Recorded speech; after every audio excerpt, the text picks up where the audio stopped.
بھارتی وزیر اعظم نریندر مودی اور ایرانی صدر حسن روحانی نے افغانستان میں امن و استحکام کے لیے کوششوں کو بروئے کار لانے پر اتفاق کرتے ہوئے تجارتی معاہدہ کر لیا، جس کے تحت بھارت ایرانی پورٹ چابہار کے آپریشنل ذمہ داریاں 18 ماہ تک نبھائے گا۔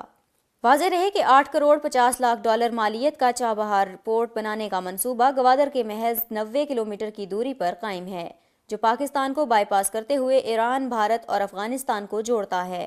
بھارت گزشتہ چند برسوں سے چابہار پورٹ تک رسائی حاصل کرنے کے لیے سفارتی سطح پر جدوجہد کر رہا تھا، تاکہ وسطی ایشیا بشمول افغانستان کی تجارتی منڈی تک رسائی حاصل کر سکے۔ اس حوالے سے دونوں ممالک کے درمیان لیزنگ کا معاہدہ طے پا گیا اور بھارت چابہار پورٹ کے پہلے توسیعی منصوبے بہشتی پورٹ کی تمام تر آپریشنل ذمہ داریاں سنبھالے گا۔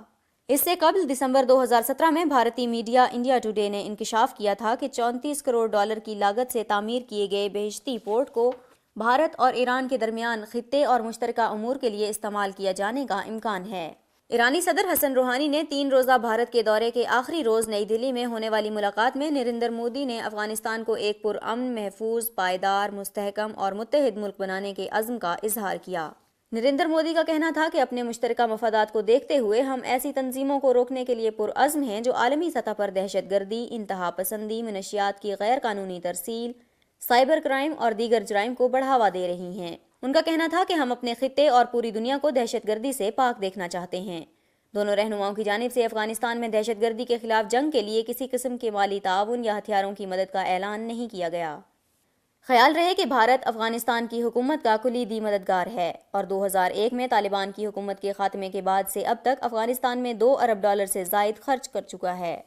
بھارت نے 2016 میں جنگ زدہ افغانستان کو تعلیم، صحت اور زراعت سمیت دیگر شعبوں میں 1 ارب ڈالر کی معاشی امداد کی پیشکش کی تھی۔